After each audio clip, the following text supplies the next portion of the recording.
Fun fact about me: one of my favorite shows ever is South Park. The characters, the plots, the comedy, the animation. What hasn't been said about South Park that is appealing? But today, I sadly will not be talking about how awesome South Park is. Hopefully, in the future, I get to make more videos about the show. Instead, I'm gonna rank the episodes of their latest season, the 26th season of South Park. This was their best season I have seen in a while. Definitely much better than season 25. They kept things classical while keeping things topical. So let's get into it. This is my ranking for the 26th season of South Park.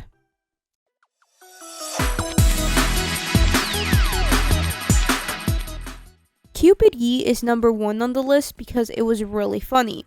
But not just that. I also loved that it was a really good kid-centered episode, and that it tackled the topic of anti-Semitism and Kanye's spread of hate, at the time, really well. Oh yeah, I think a lot of the world knows this at this point, but oh my god, what timeline are we living in? Kanye decided, hey, I'm gonna stop being an anti-Semite. Why? Because 21 Jump Street. 21 Jump Street made him turn a new leaf. Thanks, Jonah Hill. I hope 21 Jump Street can help a lot of anti-Semitic people change their ways in the future. Okay, let's get into the episode. So Kyle and Tolkien have started making TikToks together, leading them to start hanging out with each other a lot more. Speaking of Kyle and Tolkien's TikToks, the Pretty Girls Walk one is still stuck in my head. It can't escape me. Anyways, this starts to make Stan a little jealous. Cartman sees this and starts helping Stan out by being a good Christian. Yeah, we can already see where this is going. During music class, Cartman starts to tell Tolkien that Kyle runs Hollywood, which causes all of the class to overhear.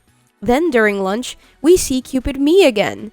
But his name isn't Cupid Ye anymore. Instead, he is now called Cupid Ye, and he has now become a devout Christian. Aw, I'm so happy for him. I hope he doesn't start spreading hateful messages. We then come to see that the Kyle runs Hollywood rumor starts to spread. It gets to the point that Clyde and Scott pitch a movie to Kyle, but understandably so, Kyle gets really angry. He tells the boys that even though they could be against the claim, it could continue to spread and make dumb people believe it, which was happening a lot in real life, especially with Kanye's comments at the time. Kyle then storms off in anger, and the boys start to believe that Kyle runs Hollywood. It then continues to spread throughout the whole school and town. Alongside that, we can see Cupid Ye's or Cartman's mind start to slowly deteriorate from Christian message to straight up anti-Semitism. Tolkien and Kyle are now doing another silly TikTok, but they then start to argue because Tolkien implies some things about Kyle. Okay, yeah, I guess you call the shots. What's that supposed to mean? Clearly, the anti-Semitic messages got to him, so they begin to argue, which causes them to stop doing TikToks together. Cartman starts to celebrate, because that means Kyle and Stan can hang out with each other again. But Cupid Ye goes a little insane in the membrane.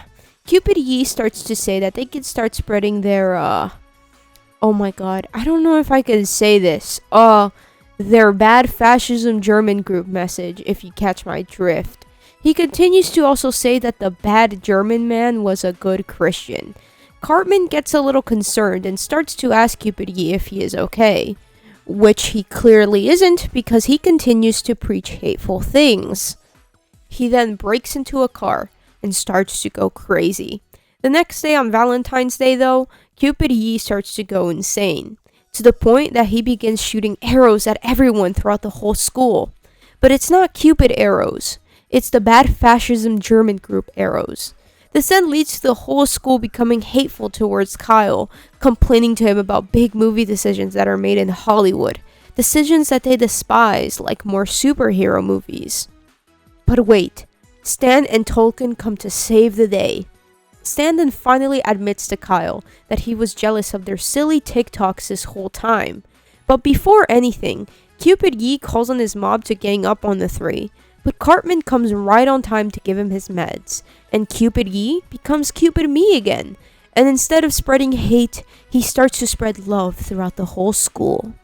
The episode then ends on a very educational note, with Kyle on a talk show telling the audience that if someone very famous says that a specific group runs Hollywood, it's always good to do your research instead of just, well, believing it right away.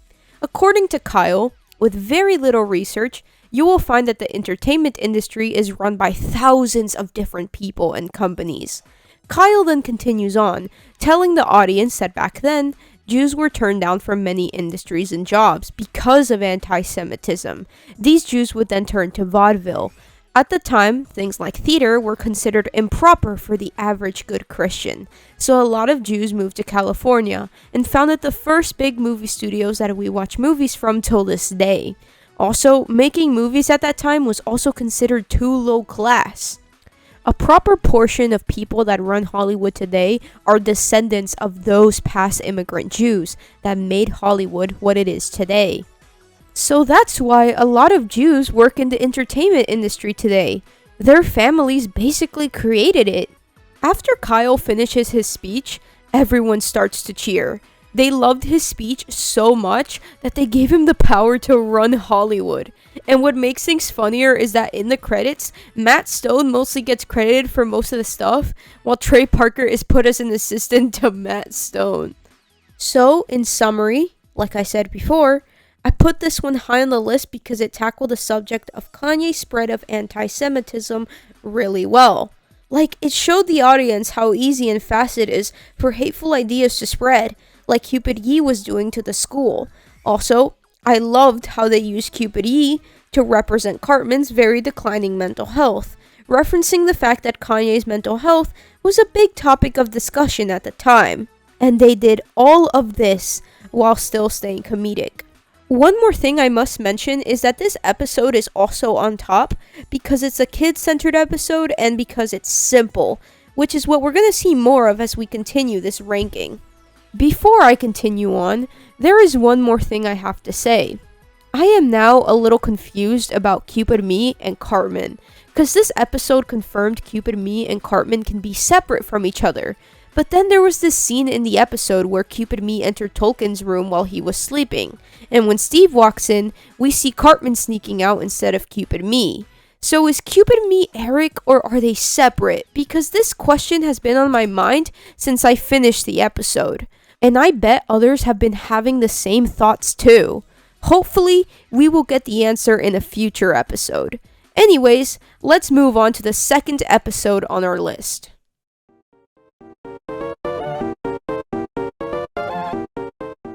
Ah yes, another Butters and Cartman episode. This is going to be fun. Butters starts working at an ice cream shop because businesses are getting desperate when it comes to finding employees, so they will get whatever they can. By the way, I did some research and yeah, some states are actually, diminishing some child labor laws right now. Yikes. Anyways, this motivates Cartman to get a job because Butters has a paycheck and a bank account. He goes to Leanne to get permission to start working, but she tells him that he is not cut out for work. However, she lets him anyway because she wants to give him a little sense of reality, which definitely happens. In classic Eric Cartman fashion, he does no work and takes mental health days when he can, like bare minimum Mondays or take it easy Tuesdays. After doing absolutely nothing, he gets the idea to open a hot dog business at his place, getting Kenny to join in on the idea. After some Cartman manipulation, they get Butters to invest in the project, with his weekly paychecks, of course. Poor Butters. We then get some scenes of Kenny and Cartman working on the hot dog establishment. You know, having a good old time. And what's that? Kenny without a parka? What a rare sight! The new hot dog establishment is now being announced on the news. And you're not gonna believe what they named it. They named it DickinBaus Hotdogs. I love that they gave it that name because it's the boys being boys, you know? I hope they continue doing those types of jokes in future South Park specials or episodes because truthfully, I find them very funny. Moving on, Kenny and Eric run into some setbacks as they renovate the place. For example, in order for their mermaid fountain to work, they need to add plumbing, something they don't have. This shows how hard it is to open a restaurant, and it also shows the amount of surprises Matt and Trey got when renovating Casa Bonita, which I hope to go to one day. Oh yeah, Casa Bonita. I bet a lot of you already know this, but a while ago, Matt and Trey bought one of the most famous Colorado restaurants, Casa Bonita, and it is planned to have a grand reopening this month. So this episode took inspiration from their experience and what it's like to handle a restaurant of that scope, which I think is really cool. Later on, it's revealed that Eric took all the money from Butters' bank account without his permission, which rightfully makes Butters angry. So he convinces Eric to finally open the restaurant so he can get his money back. This leads to Kenny and Eric finding people to hire the next day. But Cartman gets a little taste of his own medicine when he sees that the possible employers he finds all have to take mental health breaks, which funnily enough makes him mad. At first, things seem all lost because no one wants to truly work at DickinBaus until Butters comes to save the day. He opens the restaurant with his hardcore working grind set, making the establishment super successful and getting back all the money he unwillingly invested. However, Cartman gets the credit for the success of the establishment. But don't worry, he gets his karma because Butters and Leanne work out a deal to get her and Cartman relocated to his old house. And the episode ends with Cartman crying and saying, "I want DickinBaus," which, by the way, made me laugh super hard because imagine someone hearing that out of context. I want DickinBaus! In conclusion, I put this episode in second place because I found the conflict in Cupid Ye more interesting than the conflict in this episode. However, the episode was still great nonetheless because we got an episode that was still good but not topical, taking things more to a chill level. Just the boys being boys, Moreover, we finally got to see Kenny do something again after a while. The poor guy hasn't had an episode surrounding him in a long time, so it was refreshing to see an episode where Kenny was somewhat of the focal point, To be real with you, I just want to see more episodes of the boys in general. I want to see them go through simple problems in their silly lives, so you're gonna see a lot of kid-centered episodes from this season be high on the list, because I have to admit, I have a bias towards them. Seeing Cartman get his very well-deserved punishment was also nice to see as well, as it was his fault that he and his mom had to live at the hot dog in the first place. But now that it's become this wonderful place to be at, it's all taken away from him in one swoop, which of course made me laugh. Additionally, it was a Butters and Cartman episode, and those two make the best/worst duo. And things get super funny when episodes are centered around both of them, so that was fun. Overall, this episode was really great, to the point that it was almost as good as Cupid Ye. However, like I said before, I personally found the conflict in Cupid Ye to be more interesting than this one, and also Cupid Ye made me laugh more than this episode. But don't worry, DickinBaus is still funny, it's just not as funny as Cupid Ye, Now, let's see what's next.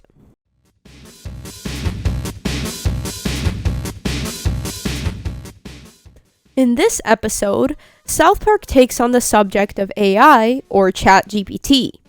Let's see how this goes. The episode starts with Bebe showing off Clyde's lovey-dovey text to the girls at a recess. This causes Wendy to become insecure about her relationship with Stan. She opens up her text messages, and we see the very adorable messages she writes to Stan. She writes him things like, "I really cherish you in the time we're together," and "I miss you so much, can't wait to see you tomorrow." These texts just go to show how much Wendy cares about Stan. But all Stan does is give her thumbs up reactions. How are these two even still together? No, seriously, how? First, they break up in Raisins because Wendy left him for Tolkien. They then get back together 4 seasons later. They break up again in season 20 and try to get together, but now they are together again, so it's fine. Nah, dog. They need to start seeing other people because this relationship is awful. Anyways, Stan goes up to Clyde to ask him how he got that W Riz with those texts. But his Riz is artificial because he is sending those texts with ChatGPT. All he does is copy the text, put it into the AI, let the magic happen, and then send the AI generated text back to her. Damn, that is very sad.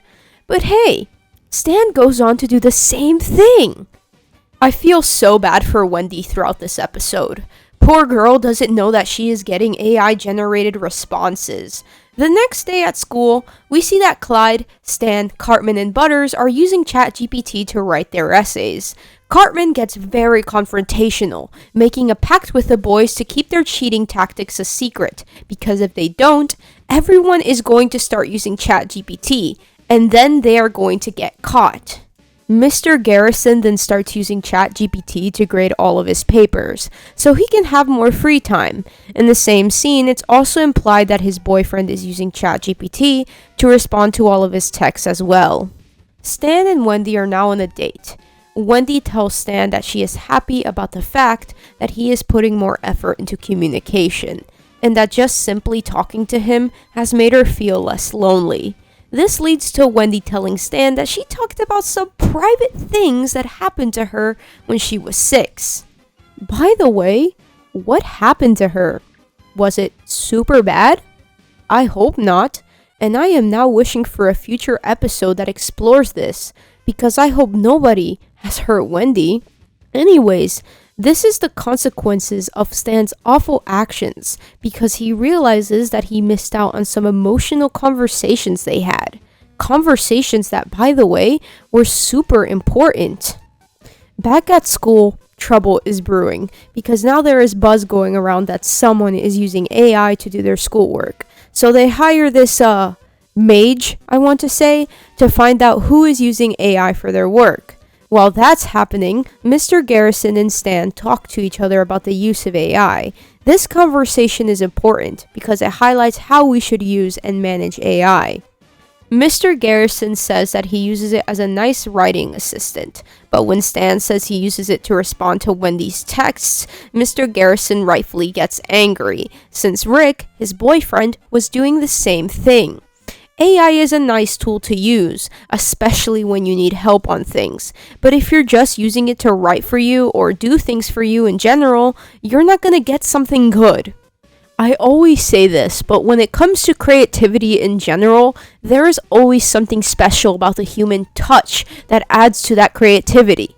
That's why we love art, TV shows, and movies, because it comes from people that have gone through human experiences, and they use those experiences to make awesome stories. You shouldn't use AI as a stand-in for you. Instead, you should work with it, so the human touch is still there, which is a lesson Stan had to learn the hard way. And also, the ending of this episode really showed me that, yeah, I don't want AI-generated TV shows, literature, or art, because holy moly, did it feel lifeless. But hey, it proved its point, right? So at the end, Wendy gets caught by the mage because her phone has so many goddamn AI-generated responses from Stan. In order to solve this issue, Stan, or the writers, use ChatGPT. And oh boy, I hope they never use it again. I mean, at least to the full extent that it straight up replaces stuff. At the end, everyone is happy and Wendy forgives Stan straight away. Yup, no confrontations, no issues, nothing. Everyone is fine because of Stan's speech. What was his speech about?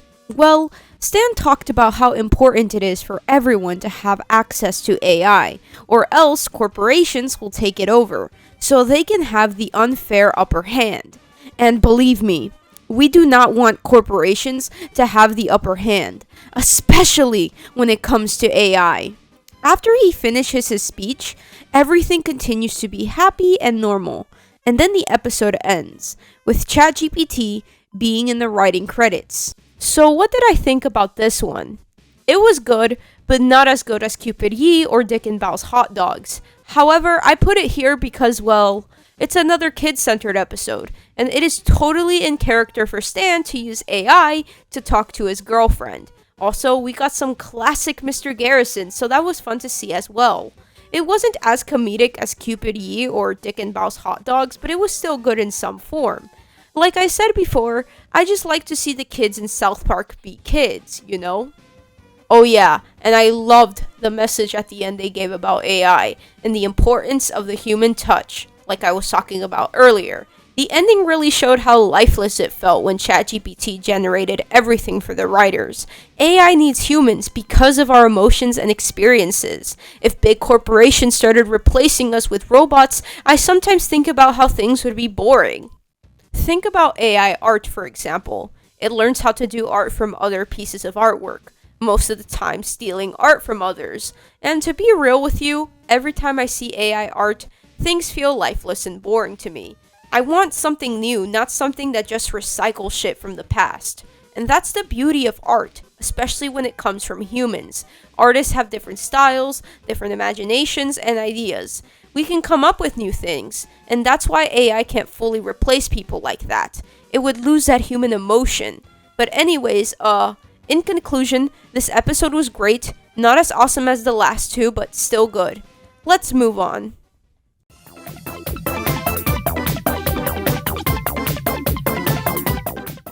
Okay, I have to admit something.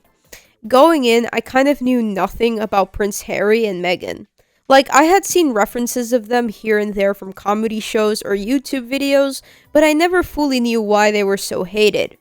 I just didn't really care about them, or knew what their deal was, until this episode came out. Before I talk about what happened in the real world, let's first talk about the actual episode. The Queen of the Canada, has died, and Ike has been grieving for her for about 4 months. Him and Kyle get into a little kerfuffle since it's Kyle's turn to use the computer, so he can play Darkseid with his amigos. But wait, a very famous couple shows up to the funeral. Who could they be? Is it Meghan Markle or Prince Harry? Or is it Zendaya and Tom Holland? I guess we will never know, because the episode only refers to them as the prince and his wife. What a shame, because I really wanted to know who they were. The next day at school, the boys asked Kyle why he didn't play Warhammer with them last night. I'm gonna stop doing those jokes now. Kyle then starts ranting about the royal family and the prince and his wife, but nobody gives a fuck. Kyle apologizes for messing up game time for everyone, but it turns out that the boys played without him, leading them to level up in the game and get some sweet drip. We got some sweet drip, dude. Sweet drip, dude. I honestly can't believe we all heard South Park characters say the word drip, but here we are. Kyle is quite saddened by this information. He can't believe his friends played without him. Butters notices this and comes to fix his life by talking about how Kyle has some issues with his brand. Brand? Well, what does he mean by this? He tells Kyle that everyone has an impression of themselves. Let's put it that way. But it's a part of something bigger. Their brand. Butters is more confident now because he has been working on his brand with a management company. Thus, Butters takes Kyle to this management company so he can start working on his own brand as well. In the next scene, we're back with the prince and his wife on a talk show. And oh boy, do they sure love requesting for privacy a lot. Because when I want privacy, I go on a talk show. They then talk about the prince's newest book, Wah. I wonder what that could be referencing. Anyways, the book is about how life has been so hard for him, even though he comes from a very wealthy royal family. As the prince starts talking, his wife disrupts him to tell everyone that she advocated for him to write the book, and that they utterly despise journalists. But the anchor points out that he wrote a book that talks about the lives of the royal family, therefore making him a journalist himself. The prince's wife then talks about how she and the prince just want to live their normal lives, but the anchor says that she is always in fashion magazines, has her own TV show, and is always hanging around with other celebrities, clearly showing that, no, she doesn't want privacy. She craves that attention.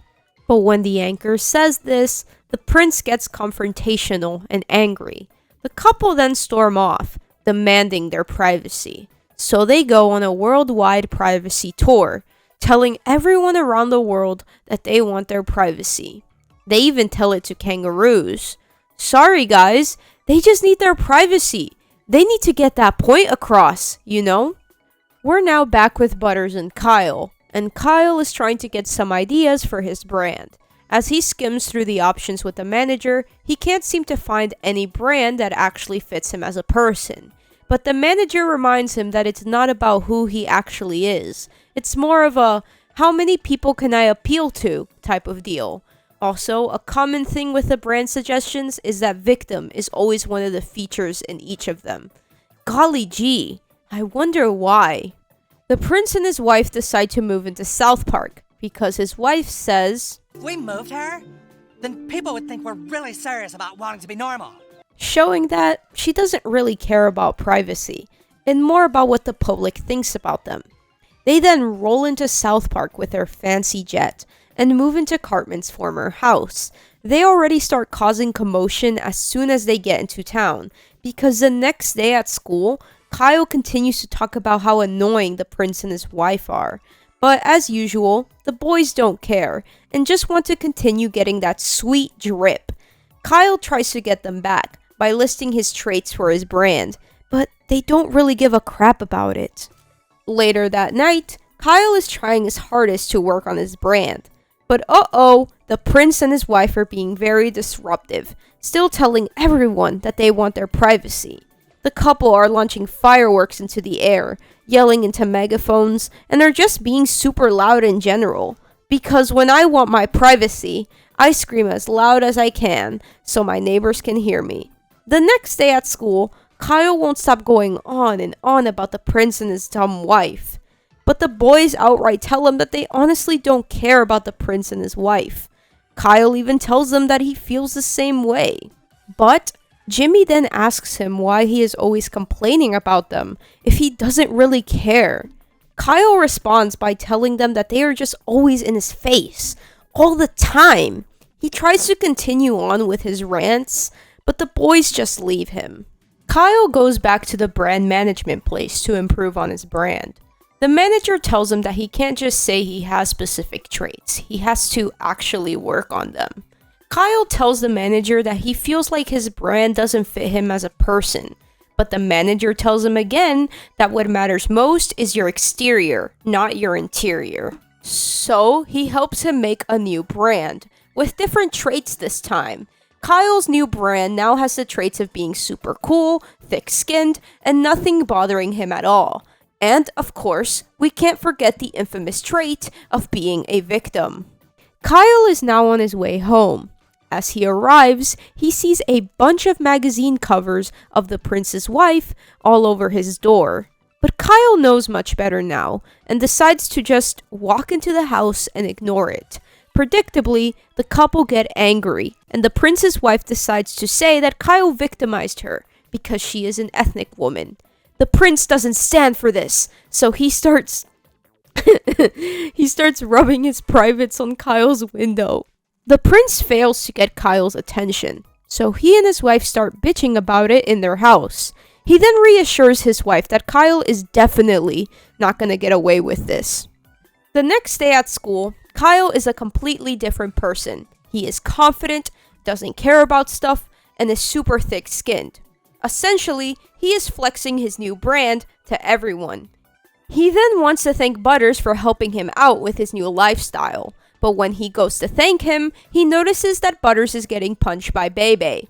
Kyle breaks up the fight, and Bebe tells him that Butters was saying stupid stuff to her, which he was, because he was trying to follow his brand of being assertive and strong. Kyle then goes back to the brand management company to fix up Butters, because this is not the Butters we know and love. Coincidentally, the prince and his wife are also at the brand management company, trying to change their brands to get back at Kyle. Turns out that the couple have already built their brands from a young age, and as per usual, their brands of course have the trait of being a victim at the end. As Kyle and Butter show up to the company, the prince and his wife confront Kyle, telling him that he is obsessed with them. And from there, Kyle realizes the damage these companies are doing. He tells everyone that these companies are just downgrading them into products. He then goes on, telling everyone the importance of people liking you just for you, not for your dumb brand, and that everyone is just human and nobody is perfect. The prince agrees with Kyle, telling his wife that they can live the normal life they always talk about, without having to worry about what others think of them. But his wife is not responsive. He opens her mouth, only to find out that she is just an empty shell. Everyone leaves, including the prince, but his wife stays behind. He realizes that there is no point in saving her, so he lets her live on in that empty life of fame. Ike is still crying over the death of the queen, but as Kyle is about to bicker with him about who uses the computer, he lets it go and tells Ike that things get to him, because that's just who he is. The boys stop by Kyle's house and invite him to come outside so he can stop using Twitter.com. Finally, the boys are vibing and playing basketball, but one last thing happens. The boys allow the prince to join them, and then he starts playing his silly drums. The episode is then over. So, what did I think? Well, I thought it was a pretty good episode. Even without knowing who Prince Harry and Meghan were, I still knew what the episode was trying to say, and that was perfect. Also, I know it sounds repetitive at this point, but it was another kid-focused episode, so it's a win-win. However, it wasn't as good as the last 3 episodes I ranked. Why? Well, I'm gonna be honest here. It just wasn't as funny as the last 3. That's why it's in 4th place. It had a great plot and message, but the comedy just didn't make me laugh that much. Also, almost everyone knows this at this point, but Meghan and Harry did not react quite kindly to this episode. And after reading about their reactions, I now understood why people don't like them so much. At this point, it should be like a sacred rule for celebrities to not get butthurt if South Park makes an episode making fun of you. Instead, they should just play in with the joke and just laugh it off. Because if you don't, you're just proving their point, dude. Overall, a pretty good episode, not as funny as the last ones I reviewed, but nonetheless, still good in the sense that it got its points across. Let's now see what Randy Marsh is up to with his new toilet.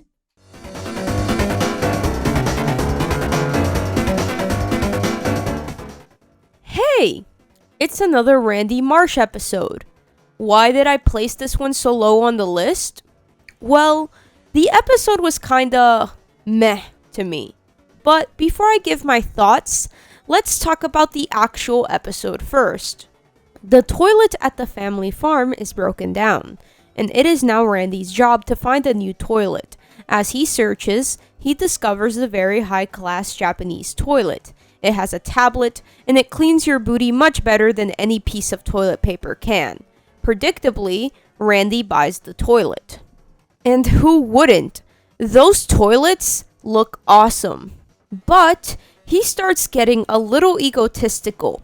It gets to the point where he starts calling the Marsh family the Kennedys of South Park. At school, we see Stan get mocked for being rich. Understandably so, Stan is confused because he hasn't even said anything until Jimmy tells him that his dad flexed to everyone last night that they own a very expensive toilet. And Randy isn't stopping anytime soon. No. He invited people to brunch just to show off his new toilet. Randy's haughty attitude causes Stan to rightfully confront him, telling him that Randy needs to stop showing off to everyone, especially since kids at school are teasing Stan for being rich. He then goes on to tell Randy that nobody gives a crap about the toilet, but then Randy comes up with the excuse that he is trying to help people. How is he trying to help people? By opening their eyes to the wonders of the Japanese toilet. He then starts to compare himself to JFK because he claims he is trying to change things. You know, classic Randy behavior. As Randy continues his escapades, Stan continues to get teased at school. Jimmy goes up to Stan again, telling him that he has to finally stop talking about his toilet because it's a very big deal. We then learn why it's a big deal, since the episode starts taking a very educational turn. First, Jimmy tells Stan that 70% of people in the world don't even use toilet paper at all. I was quite curious about this, so I looked it up. And yes, he is right. Jimmy is also right about the fact that toilet paper takes 31.1 million trees per year to meet the high demand in the US. He then continues on how much damage toilet paper does to the world. Stan starts asking Jimmy why Americans use toilet paper so much if it fucks up everything. Jimmy doesn't answer the question. Instead, he says nothing makes sense. After that, Jimmy just tells Stan to stop his father, since toilet paper isn't going away from the US anytime soon. But Randy isn't stopping. Instead, he tries to tell everyone that they need to buy a Japanese toilet, so they don't have to spend so much money on toilet paper anymore. But as he does that, he gets sniped. Well, that was a surprising turn. Stan visits his dad at the hospital and realizes that he was actually trying to help people, so he goes out to seek the truth. It turns out that when Jimmy was in 2nd grade, he wrote a story in the school paper about toilet paper. Hey, that rhymed. Ultimately though, he suffered some harsh consequences, since the toilet paper companies were about to take everything from him.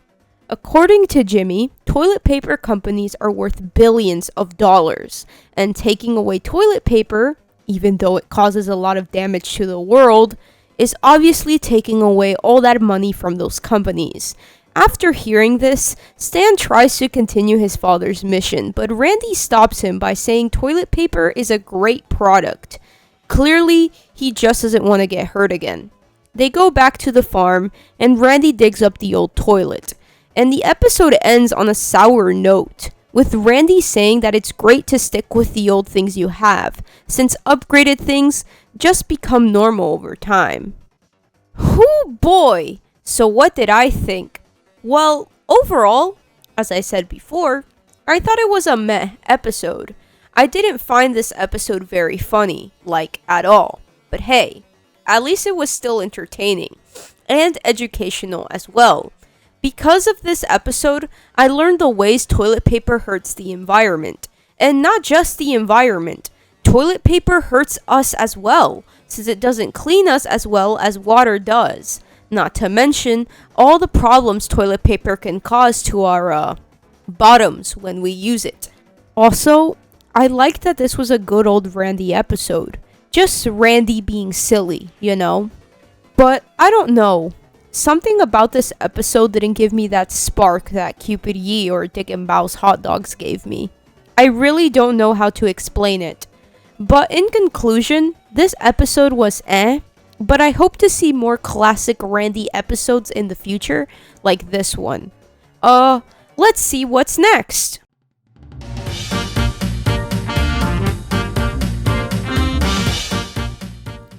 Finally. We're on the last episode on this list. Let's get this over with. The episode begins with Mr. Garrison telling Rick that he is finally on spring break, so he buys them tickets to spend 5 nights at Freddy's. Oh, wait, I meant 5 nights in Myrtle Beach, South Carolina. Sorry, my mistake. Rick gets a little wary because he tells Mr. Garrison that Myrtle Beach has those places. At first, I thought he was talking about parties, as if he was scared that Mr. Garrison was gonna go party like crazy and just ditch Rick, you know, since parties in spring break can get insane. But when the couple finally arrive in South Carolina, we finally see what Rick was referring to. They stumble upon a MAGA store. Everything is full of Garrison Trump stuff from top to bottom, which intrigues Mr. Garrison. Some people from the store then recognize who he is, excited to see him. They offer him to rally, but Garrison tells them that he doesn't do any of that stuff anymore, so he and Rick just walk on. Later that night, though, Mr. Garrison is trying to go to bed, but he can't sleep, so he gives in to his urges and goes back to the MAGA store, which then causes him to relapse into rallying. As he rallies, Rick calls him with concern, asking where he is, since he is very worried that Mr. Garrison is out rallying again. But Mr. Garrison just lies to him and continues with his escapades. When I saw that scene, I felt so bad for Rick, because first of all, he truly loves Mr. Garrison, and second of all, he just wants to spend some time with him. Like, please, let him be happy.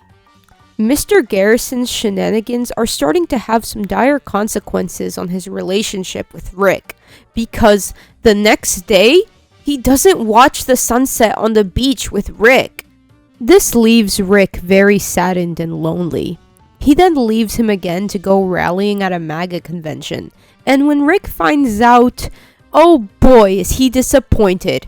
Rick walks off, but Mr. Garrison goes after him, showing that he really does care about Rick. He just wants the vacation to be about him and Rick, but the presidential urges are just still there, and they won't go away. It's like some sort of drug for him. It even gets to the point where someone urges him to relapse in the bathroom with just a little foot tap. Rick catches this and just leaves Garrison altogether, understanding that Mr. Garrison just can't be helped. Rick is now waiting at the airport, and he sees Mr. Garrison on television. Garrison is about to rally again, but instead of rallying, he apologizes to Rick and tells him that he loves him a lot, and that Rick helps him feel sane in his life. Mr. Garrison also mentions how Rick helps him avoid doing dumb things like rallying. He then goes on about the importance of their relationship, and relationships in general. Garrison then starts yelling, "I love Rick!" which causes the rest of his followers to repeat the same thing and storm the Capitol a second time. And instead of animating it, they just use footage from the actual storming of the Capitol. Garrison finally comes back home, and he greets Rick in a loving embrace. Mr. Garrison tells Rick that he doesn't want to go through all of that again, and that he just wants to stay in South Park with him. Rick then says something interesting. I guess we'll just have to see what happens. And then the episode ends. Now, let's talk about the subplot of the episode. Sharon and Shelly are leaving to go to Santa Fe for spring break. So now it's just Randy and Stan at the farm. Randy wants to party like an animal, but Stan just wants to vibe and play some Warhammer. This makes Randy kind of upset. So, he goes on a rant on how society has put down their masculine urges and has told them that their instincts are toxic. Stan doesn't really care about it though. All he cares about is playing games with his friends. Because, you know, he is a literal 4th grader. But that doesn't stop Randy from trying to push his party life onto Stan. He brings in some party girls so the boys can finally let out their masculine urges, and also brings in a familiar face to help him throw a big party for the boys. Okay, let's get this out of the way. That's totally not supposed to be Andrew Tate. Oh wait, did I say not? Yeah, so he looks like Tate, but he doesn't act like him at all. Also, in the episode, his name is not even Andrew Tate. Instead, they call him Alonzo Faninsky. Anyways, Randy continues partying like an animal, causing chaos everywhere he goes. It gets to the point that he starts acting like a degenerate, but he continues excusing his behavior, saying that the woke society is suppressing him, even though he is clearly doing some awful things.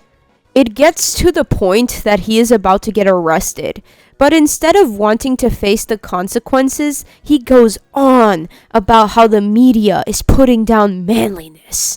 Next thing you know, the police and not Andrew Tate are having a shootout, because the cops realize that he is an infamous sex trafficker. So he just gets arrested. Well, that was kind of boring.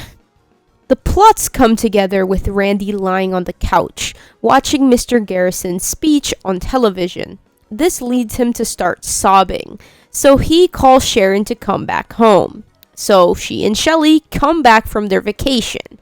And I would like to point out how funny it is that Sharon sees a bunch of people lying on her floor as normal, as if Randy has done this many times before.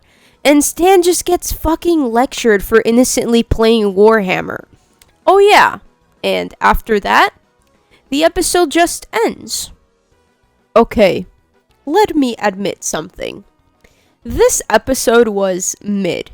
Like, it wasn't bad, but it just felt kind of like underbaked? Let me explain. I thought the Mr. Garrison and Rick plot was much better than Randy's plot, since they took Mr. Garrison's former presidency on a personal level for his character. It's clear that Matt and Trey are scared for the future of Mr. Garrison, and personally, I feel the same way too. They fumbled hard with Mr. Garrison during the 20th season of South Park by making him Trump. It was clear that the South Park crew thought that Hillary was going to win the 2016 elections. So they thought Trump Garrison was going to be temporary, but as we all saw, Trump won in real life. And that made Mr. Garrison Trump for 4 years.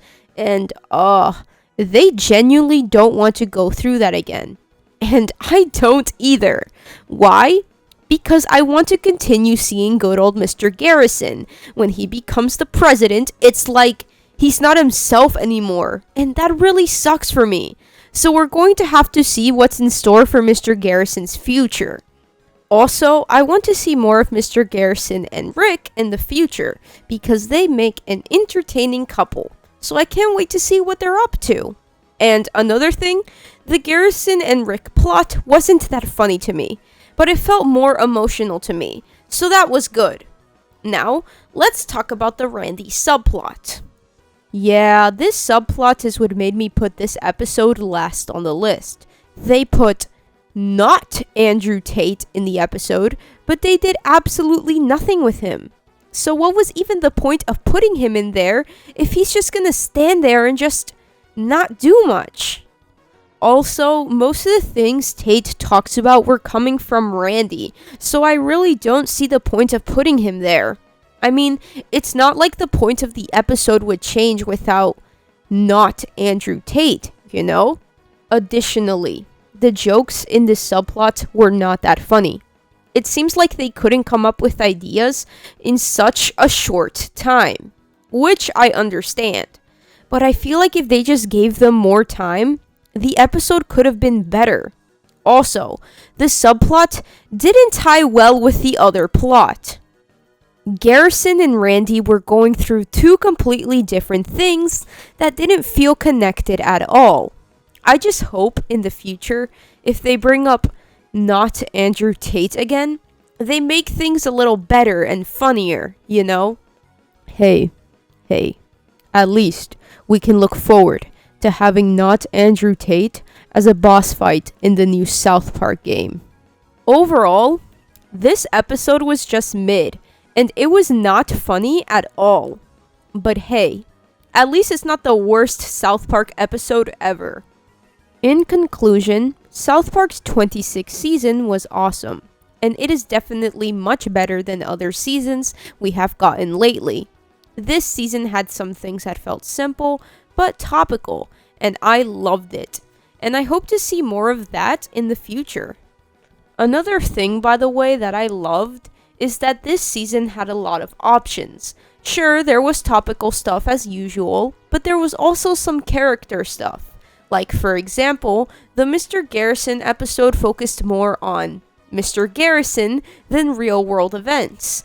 DickinBaus was mostly about Kenny and Cartman doing dumb things. Cupid Ye, while being topical, used its themes to elevate character relationships, like Kyle's and Tolkien's entirely new friendship.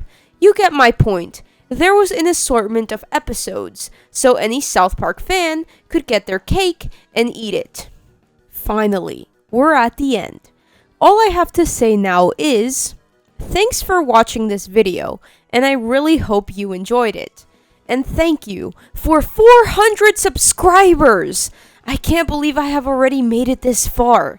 That's wild. But nonetheless, thank you. Remember to subscribe, like, and comment. And I will see you all next time. Bye bye!